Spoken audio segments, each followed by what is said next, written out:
కనడంలో సిద్ధాస్తుడు, ఆ కళలను అమ్మడంలో పిహెచ్డీలు చేసిండు.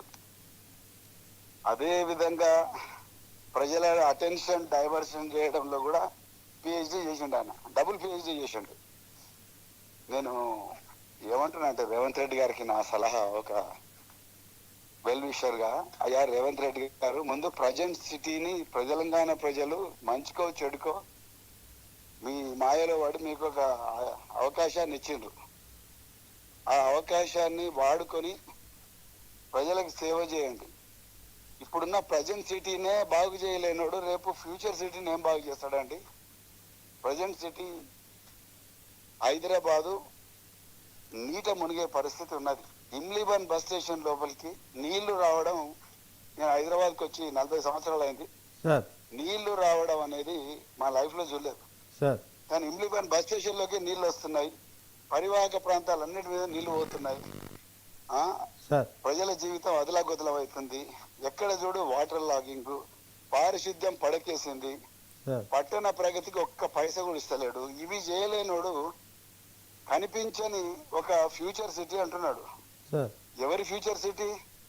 ఎవరి ఫ్యూచర్ కోసం ఈ సిటీ? ఎవరి ఫోర్త్ సిటీ అంటున్నాడు. 4 బ్రదర్స్ సిటీ, అది ఫోర్త్ సిటీ కాదు. ఆయన బంధువులు, వాళ్ళ అన్నలు, వాళ్ళ తమ్ముళ్ళు, వాళ్ళ కుటుంబ సభ్యులు, వాళ్ళ వంశీకులకు 1000 ఎకరాల భూమి ఇప్పుడు ఈయన చెప్పే ఫ్యూచర్ సిటీ ప్రాంతంలో ఉంది.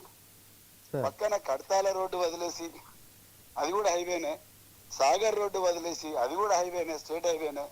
వాటిని డెవలప్ చేయాల్సింది పోయి వీళ్ళ భూములకు రేట్లు రావడం కోసం ఫ్యూచర్ సిటీ అనే పేరు పెట్టుకొని వాటికి రోడ్లు వేసుకుంటున్నాడు. ఇక మామూలు ఊర్లలో రియల్ ఎస్టేట్ చేసే ఒక మామూలు రియాల్టర్లకు రేవంత్ రెడ్డి గారికి ఏం తేడా ఉన్నది నాకైతే అర్థం కావడం లేదు. సో నేను రేవంత్ రెడ్డి గారికి చెప్పేది ఏంటంటే, అయ్యా నువ్వు ప్రజెంట్ సిటీని డెవలప్ చేయి, దాని తర్వాత ఫ్యూచర్ సిటీ మొట్టమొదటి. తెలంగాణ ప్రజలు 10 నిమిషాలు కూడా భరించలేకపోతున్నారు నీ పాలన, ఇంకా 10 సంవత్సరాలు ఏడుకెళ్ళి ఉంటావు.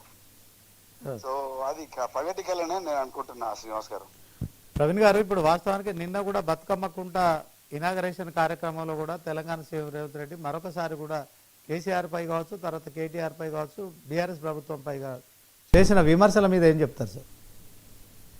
రేవంత్ రెడ్డి గారి ప్రస్థానమే విమర్శల మీద ఉన్నది, వాస్తవాలు ఉండవు ఆయన దాంట్లో, అన్ని అబద్ధాలే. అబద్ధాలన్నిటినీ కూడా ఒక దారం పెట్టి కడితే అది రేవంత్ రెడ్డి ప్రభుత్వం అవుతుంది, రేవంత్ రెడ్డి స్పీచ్ అవుతుంది. రేవంత్ రెడ్డి ఏంది, ఆయన చెప్పింది ఏంది, ఆయన చేస్తున్నది ఏంది? సో రేవంత్ రెడ్డి చెప్పినవన్నీ అబద్ధాలే. ఆ పూటకు ఆ గండం గడిస్తే చాలు అన్నట్టుగా మాట్లాడుతున్నాడు ఆయన, అంతకుమించి ఇంకోటి లేదని నేను అనుకుంటున్నా. అది దానికి ఈ కుంటలు ఇవన్నీ కూడా డెవలప్ చేసింది కేసీఆర్ గారు. మిషన్ కాకతీయ పేరుతో ఎన్నో వేలాది చెరువులకు మళ్ళీ జీవం పోసిండు కేసీఆర్ గారు. ఈయన ఒక బతుకమ్మ కుంట ఏదో 3-4 కోట్లు పెట్టి ఏదో డెవలప్ చేసిండని చెప్పి దాని తర్వాత ఇక నేనే అదే చేసిన ఇది చేసిన అని చెప్పడం అనేది అది కేవలం ప్రజలను తప్పుదోవ పట్టించడమని అనుకుంటున్నాను నేను. అంటే ఇప్పుడు తెలంగాణ సీఎం రేవంత్ రెడ్డి ముఖ్యమంత్రి హోదాలో ప్రతిరోజు కేసీఆర్ను గుర్తు చేసుకుంటున్నారు. సో ఇది బీఆర్ఎస్కు ప్లస్ అనుకుంటున్నారు.